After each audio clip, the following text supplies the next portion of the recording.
Niyyati sammuu yetti. Yeroon akkamiin maallaqaan bitam kayyaan isaa ciqileesaan caalle.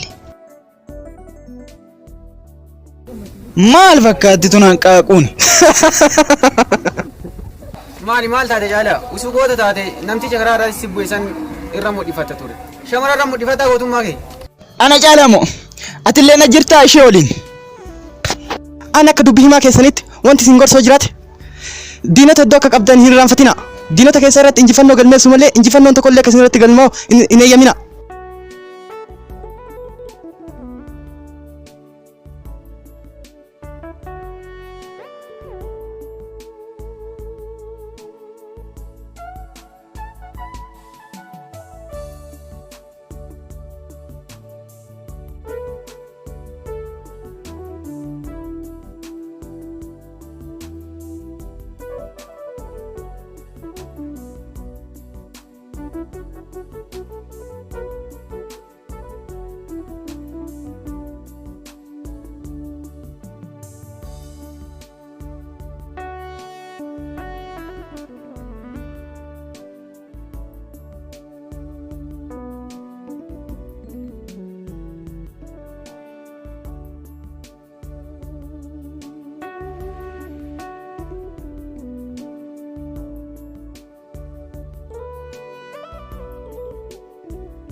Dubbisaarta ayyaantu silaa dhukkufee akka dubbisaarti. Galanni isiniif haa ta'u eeyyee dubbisaa jira. Ila ayyaantu koo akka dhaabata guddaa hundeessitutti jawaadhu qo'adhu. Isaaf yaadda hin arme isinuma rabbi umriin hafa dheeressu malee. Ayyee giiftii too jawaadhu sirritti. Tole yaa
had a bad past, just as hard to do. Scared of getting hurt, but something different about you.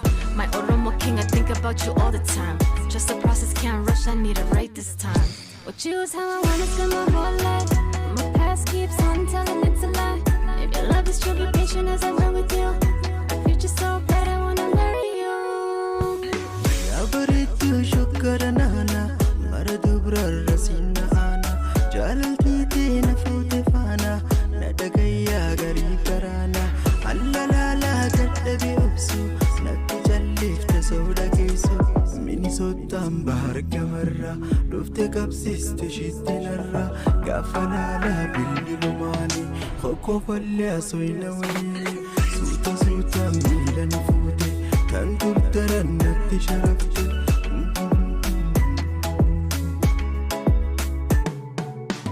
بتقول لي بريد انام هرباني سنسي منامه جلالتي تفوتي فانا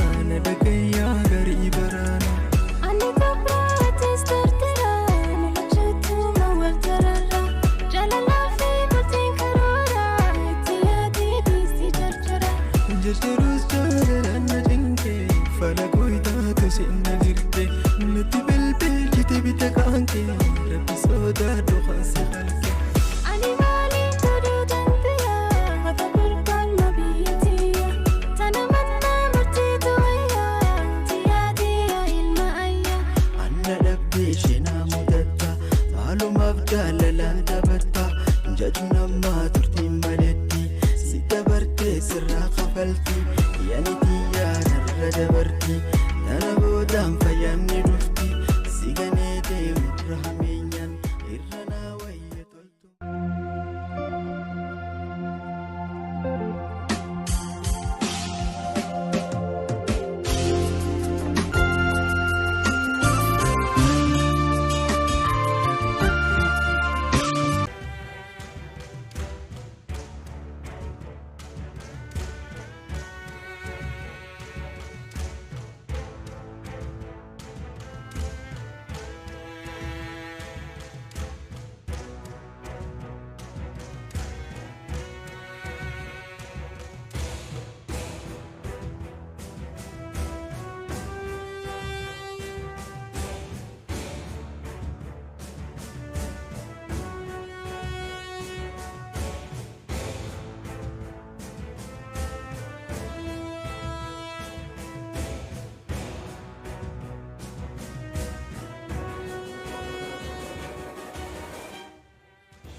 Hello, Rosa. Nagani. You boru sango toi kadadera kotu boru lafoi konna. Nabini kot. Tole. Good.